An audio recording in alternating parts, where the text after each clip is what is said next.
Good morning বন্ধুরা, চৈতিস কিচেনের আরও একটা ভিডিওতে সবাইকে স্বাগত। তো আজকে তো ভূত চতুর্দশীর দিনটা কিভাবে কাটালাম আজকে সেটাই শেয়ার করব। তো দেখুন, সকাল সকাল আমার মেয়ে একদমই খেতে চাইছে না। তো ওর বাবা ওকে খাওয়াতে চাইছে, কিন্তু ও এটা সেটা বলে কিছুতেই খাবে না। তো যাই হোক, ওকে এভাবেই বিভিন্ন কথা বলে ম্যানেজ করে খাওয়াতে হয়। তো ওর দাবি হচ্ছে ওকে এখন মোবাইল দিতে হবে, আর আমরা সেটা কোনো মতেই দিতে চাইছি না। তো সেই জন্যেই এই রকম ব্যাপারটা চলছে। তো চলুন তাহলে ভিডিওটা এগিয়ে নিয়ে যাই, সাথে থাকুন, আশা করি সবার খুব ভালো লাগবে। আর আজকে রান্না হবে এই যে চোদ্দো শাক, যেটা ভূত চতুর্দশীর দিনের সবথেকে ইম্পর্ট্যান্ট খাবার। তো চোদ্দো শাক এখন তো সেভাবে সেই যে মানে যে কটা চোদ্দো শাক দিয়ে চোদ্দো শাক তৈরি হয় সেগুলো তো পাওয়া যায় না। তো মিলিয়ে মিশিয়ে যে শাক বাজারে বিক্রি হয় সেটাই আমরা চোদ্দো শাক বলে কিনে নিয়ে আসি। আর শাকটা ভালোভাবে ধুয়ে এখন এই যে কেটে নিচ্ছি। আমার হাজব্যান্ড শাকটা কেটে দিচ্ছে, তার কারণ আমি কিন্তু শাক একেবারেই কুচি কুচি করে কাটতে পারি না। তো সেই জন্য ওকে বললাম যে তুমি শাকটা কেটে দাও। তো সেই জন্য শাকটা কেটে দিচ্ছে। আর এই যে শাকটা কিন্তু কাটা হয়ে গেছে, আর এবার এটা রান্না করে নেওয়ার পালা। নর্মালি যেরকম শাক রান্না করি সেভাবেই করছি। তো সর্ষের তেল গরম করে কালো জিরে ফোড়ন দিয়ে তারপর শাকটা দিয়ে দিলাম, আর এর মধ্যে একটা কাঁচা লঙ্কাও আমি কুচি কুচি করে দিয়ে দিয়েছি। তো দিয়ে দিচ্ছি পরিমাণ মতন লবণ, দিয়ে দেবো অল্প একটু চিনি আর অল্প একটু হলুদ। তো সব কিছু দিয়ে ভালোভাবে মিশিয়ে নেব। আর শাক থেকে যে জলটা বেরোবে সেই জলেই কিন্তু শাক সেদ্ধ হয়ে যাবে। তো সব কিছু মিশিয়ে নিয়ে এবার আস্তে আস্তে ঢাকা দিয়ে তারপরে এটা ভেজে নেব।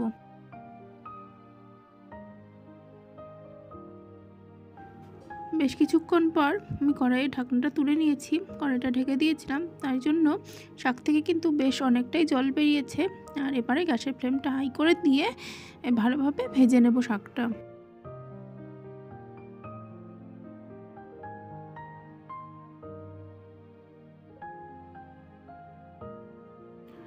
আর এদিকে এই যে আমার মেয়ে এই খেলনাটা নিয়ে খেলা করছে। তো এই পুতুলটা নিয়ে খেলতেও কিন্তু খুব মজা পায়।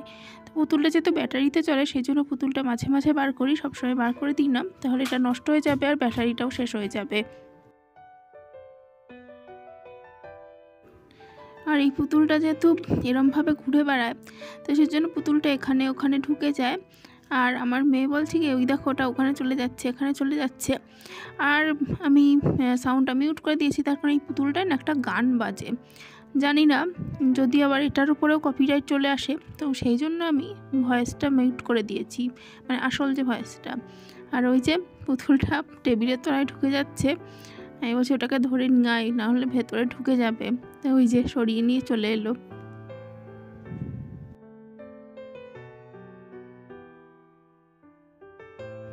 আর এদিকে শাক ভাজাটা আমার হয়ে গেছে। তো এই শাকটা কিন্তু খেতে বেশ সুস্বাদুই হয়। আর করব হচ্ছে আলুর দম। তো আলুগুলোকে যেহেতু শীতের ছোট আলু এগুলো, তো সেজন্য সেদ্ধ করে নিয়েছি। আর এই যে পনির কটা, আমি এটা ঘরে বানিয়েছি, মানে অনেকটা দুধ ছিল, তো সেই দুধটা দিয়ে ছানা কেটে পনিরটা আমি বানিয়ে নিয়েছি। তো এর মধ্যেই দিয়ে দেব। আর এখানে মশলার জন্য আদা কেটে নিয়েছি। আর এই পনিরগুলো প্রথমে ভেজে নেব। পনিরগুলোতে নুন হলুদ মাখিয়ে নিয়েছি। আর এই যে পনিরগুলো প্রথমে ভালো করে ভেজে নিচ্ছি। যেহেতু ঘরে বানানো পনির, এই পনিরটা কিন্তু বেশ সুস্বাদুই হয়েছিল খেতে।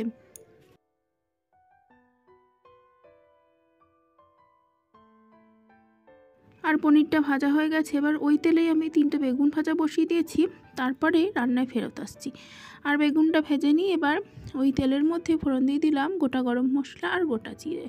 ফোড়নটা একটু নেড়ে চেড়ে নিয়ে তারপরে সেদ্ধ করে রাখা আলুটা দিয়ে দিয়েছি। একটু লবণ দিয়ে আর একটু হলুদ দিয়ে আলুটা হালকা ফ্রাই করে নেব। আর আলুটা বেশ ভাজা ভাজা হয়ে যাবার পরে এখন দিয়ে দিচ্ছি আদা আর টমেটোর পেস্ট। আদা টমেটোর পেস্ট দিলাম তার কারণ কাঁচা লঙ্কা বাটা আমার কাছে রয়েছে। আর ওই যে 1 চামচ কাঁচা লঙ্কা বাটা দিয়ে দিলাম। দিয়ে এবার সমস্ত মশলাটা ভালো করে মিশিয়ে নিয়ে দিয়ে দেবো গুঁড়ো মশলা। দিয়ে দিলাম আর একটু পরিমাণে হলুদ, জিরে ধনের গুঁড়ো, আর দিয়ে দেবো পরিমাণ মতন কাশ্মীরি লঙ্কার গুঁড়ো। আর এর মাঝখানে দিয়ে দিলাম লবণ আর চিনিটা। দিয়ে দিচ্ছি কাশ্মীরি লঙ্কার গুঁড়ো।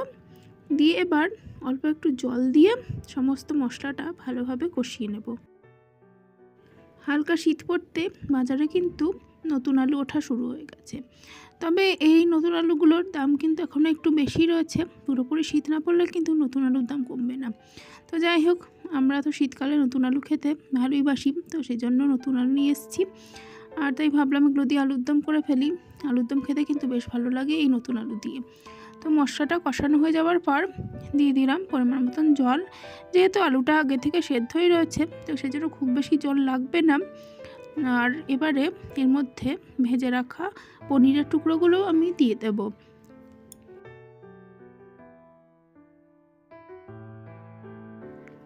সমস্তটা ভালোভাবে মিশিয়ে এবার ভালো করে ঝোলটা ফুটিয়ে নেব।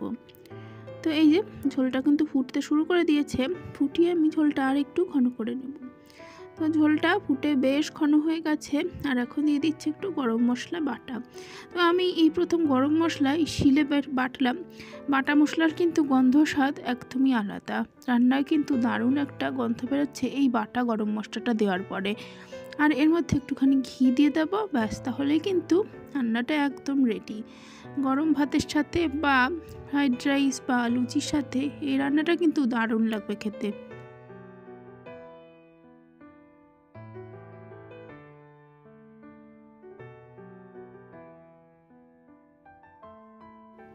আর এই যে আলুর দমটা আমি নামিয়ে নিয়েছি। আলুর দম ঠিক নয়, আলু পনিরের দম বলা যায়। তো তারপরে এই যে আজকে যেহেতু 14 প্রদীপ দিতে হয়, সেই জন্য প্রদীপগুলোকে বার করলাম। আর আমি যেহেতু পরপর 2 বছর কালী পুজোয় এখানে ছিলাম না, সেই জন্য প্রদীপও দেওয়া হয়নি। আর প্রদীপগুলো বেশ নোংরা হয়ে পড়েছিল, তো সেজন্য সবগুলো ঢেলে নিলাম। আর এগুলোকে এবার ভালোভাবে জলে ধুয়ে নেব, তাহলে কিন্তু নোংরাটা চলে যাবে। আর এই যে প্রদীপগুলোকে কিন্তু আমি ভালোভাবে জলে ধুয়ে নিয়েছি। আর এইভাবে উপুর করে রেখে দেবো, উপুর করে রেখে দেবো যাতে জলটা ভালোভাবে শুকিয়ে যায়। আর এই মাটির প্রদীপ কিন্তু জলে ধুয়ে নিলে তেলটা কম শোষে। অনেক সময় নতুন প্রদীপ বাজার থেকে কিনে এনে তার মধ্যে তেল ঢাললে কিন্তু তেলটা অনেকটা শুষে নেয়।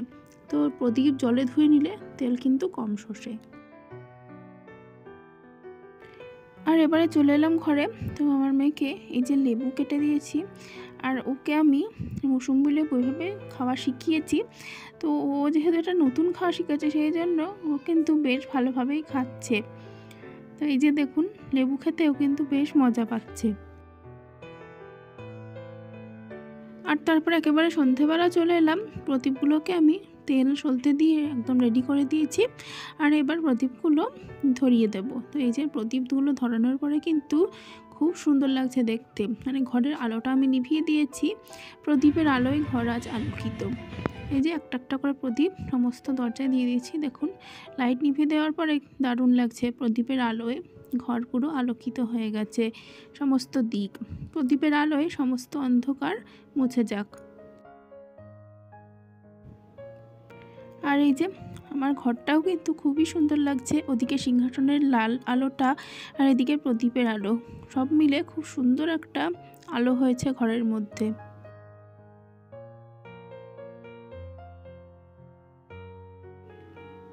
আর আজকে আমাদের বাইরের আলোগুলোও জ্বালিয়ে দিয়েছে, আর তার সাথে আমরা আমাদের ব্যালকনিতে লাগানো লাইটগুলোও কিন্তু জ্বালিয়ে দিয়েছি। যদি এই লাইটগুলো প্রতিদিনই জ্বালাচ্ছি, তবু আজ যেন বেশি ভালো লাগছে। আম্মা, তুমি কোথায় গেছিলে? ঘুরতে গেছিলে? তো আমরা এই 14 প্রদীপ জ্বালিয়ে তারপরে একটুখানি বেরিয়েছিলাম। তো ঠাকুর দেখতে যাইনি আজকে। তো কোথাওই প্যান্ডেল হয়তো উদ্বোধন হয়নি বা হয়েছে, যাই হোক আজকে ঠাকুর দেখতে যাওয়া হয়নি, কাছেই গেছিলাম। তো ভাবলাম যে ভিডিওটা এখন শেষ করি। ভিডিওটা আজকে এখানে শেষ করব। ভিডিওটা কেমন লাগলো সেটা অবশ্যই জানাবেন। ভিডিওটা ভালো লাগলে অবশ্যই ভিডিওতে লাইক দেবেন, কমেন্ট করবেন, আর অবশ্যই আমার চ্যানেলটিকে সাবস্ক্রাইব করে পাশে থাকবেন। অনেক অনেক ধন্যবাদ বন্ধুরা।